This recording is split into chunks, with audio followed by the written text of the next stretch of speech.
Hey everyone, Cody Menz here. Another WoT's new video for you today. Pretty short and sweet one, since as of this video there's not too much new stuff to kind of go over. Obviously right now there's rank battles going on. The Mirny 13 event's still going on if you're actually supporting that and using a bunch of stimulants and stuff like that, spending credits to play the event or just playing with the free battles. Still think it's a very stupid thing, and I'm hoping the player base, agrees with that. It's really surprising that not everyone thinks it's a bad thing.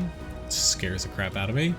But, thank you for all the comments for the last video. I appreciate you guys giving me your opinions on it, to where most of you guys feel like, adding something in, like the stimulants to a game mode like this is stupid, especially when it comes to a player base. But they already monetized the event, by selling the big bundle with all the goodies in it, selling a smaller bundle with the premium tanks essentially for the mode, also paying gold for, more or less shortening the grind. So why do all those things? You notice as well, we're back in the office here. Finally have it finished, and yeah, we're all good to go. Got a new desk, new computer chair. Levi's happy, he's back in his spot again, and yeah, I'll be back in here for a couple months before we rip apart the rest of the house, and then we're gonna move our bed in here for a few weeks. But yeah, it's later on. In any event though, there's not too much happening. Maybe they'll announce something on Friday. The video coming out here, Wargaming likes to announce things on Friday. However, a few little things, we're going to go over here, and I'm also going to go over what tanks I feel like are best in rank battles. I just finished rank battles tonight before my internet decided to crap out, and I had to end my stream early, and, basically, at least I finished and I got into the leagues. So, first thing, park the King Tiger captured in your garage for good. They are selling the King Tiger, the captured one from the Twitch Prime bundle. So it's $20, where essentially they do frame it to where at least they give you an option to get this tank back. However, personally, they're charging a tank that honestly a lot of people had. I feel like they should have did a discount depending on how long you had it. However, they do give you some free gifts if you don't want to buy a tank. So it is kind of generous, but I still feel like they should have done something to where if you had it for the entire time, you should have just got the tank. But in any event though, so you get tokens based off of the amount of months that you had the tank, and you get up to 12 tokens. And for the most part, you have some options to claim these tokens. So unfortunately right now, including myself, a lot of people don't have these tokens, so where they have an issue where even if you had the King Tiger for all the months it was available, like myself, you don't have any tokens, to where they don't know what's going on. They said they're working to fix it. However, I guess we'll see. Basically though, 1 token, 2 tokens, these things aren't too great. However, once you start getting up to 3 tokens, you do have a pretty sweet 2D style, free premium time. You got some basically equipment here, which is pretty nice. So like 500,000 credits worth of stuff there. And some boosters as well. No credit boosters unfortunately, but you can get some equipment if you want the credit option, or even like the actual consumables. Get up to 4 tokens. Universal manual is pretty darn good. Like, this is probably one of the best 4 token ones. And then the 5 token ones, you get some of the commanders that were kind of throughout the Twitch Prime bundles, where these ones are pretty good as well for 5 tokens. You only can get a maximum of 2 of them now. Given that you only get a maximum of 12 tokens if they ever make it to your garage. But to get into your garage, where right now, like I said, a lot of people, including myself, have some issues. You have to go to your depot, click on the offers tab, and then basically you select the stuff from there. Currently going on, there's the Day of the Dead challenge. So that's still going to be going on until November 11th. So if you want to, cool little stuff when it comes to 2D styles and stuff like that, essentially log on and make sure you kind of, play your missions. So there's apparently a marathon going to be coming up. This is kind of a troll picture. They say the tank itself is shown in the screenshot below, but it isn't. So in a lot of years and previously, Wargaming does a marathon to coincide with the well-deserved reward. This year it's going to be the Super Chaffee.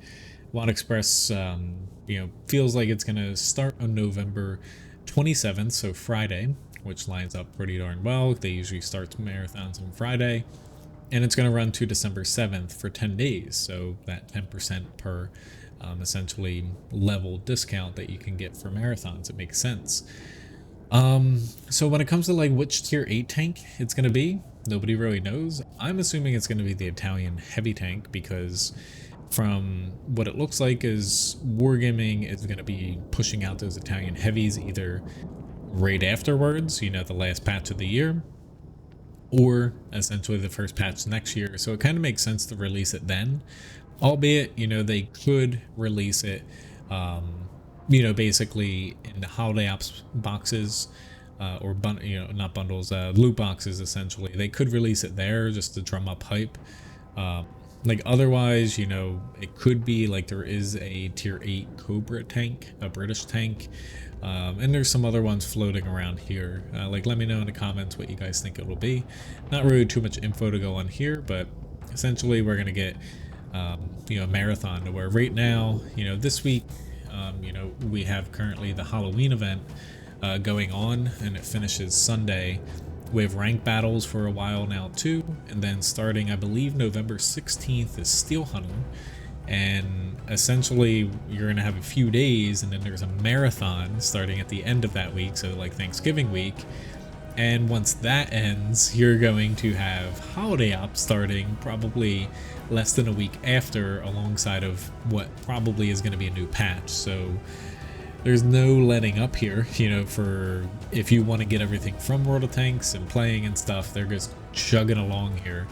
I know it's going to be tough for me because beginning of December, Ryan's due, and I'm going to be taking a little bit of a break. But I can just imagine, like, I don't know what Wargaming's doing here. Like, it's great to where it gets people to want to play, but it definitely starts to, like, it feels like you're gonna burn out. To where at some point, I feel like once you take a break or like stop, you're not gonna want to like jump back into it, because it feels like a job, like playing the game now. But it's my 2 cents. Little other thing that WoT Express posted here is World of Tanks' most profitable free-to-play game on PC in Russia.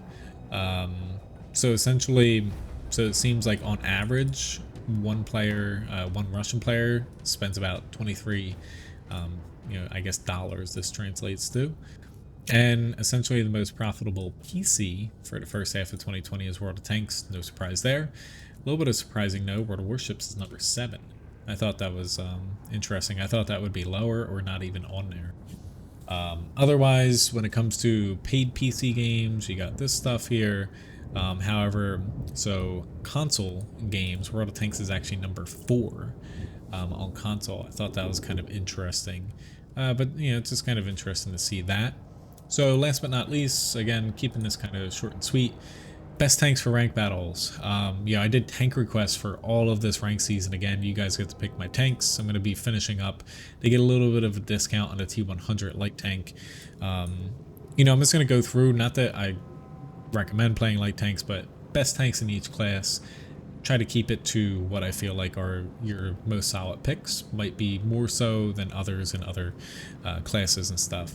So out of light tanks, EBR 105, Manicore.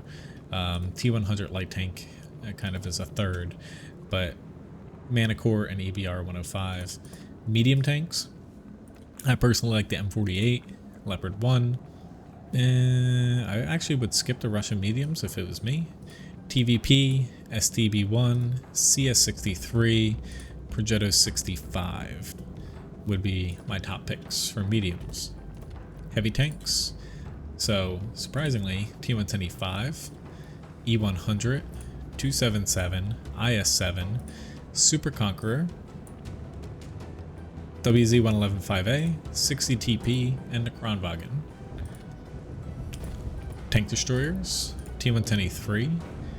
Surprisingly, I would go Girl 15. I actually kind of like playing it in ranked, just because the gun is pretty solid with hitting things. Object 268 version 4, WZ111 3GFT, Strev 103B, and the Badger. And last but not least, SPGs. I only got a T92 here. However, I would say the Conqueror gun carriage is the second one. I think that's the tier 10. It's not gun carrier, whatever one. Tier 10 British RD. And the third would probably be the French RD, just because you can relocate and you can really time those shots and try to stun, you know, quite a bit of people with those, you know, the magazine, despite the somewhat lower splash radius. If you time your shots well, you can get a huge chunk of experience in like one big push when people are like clashing in that, you know, say a big brawl. In any event though, thanks for watching. I'm heading off to bed here. Hope you enjoyed this video, and you know, who knows if anything big is going to pop up today, you know, when it comes to wargaming, releasing stuff. But in any event, you know, maybe next week's going to have a little bit more stuff in it. Have a good one, guys. See ya.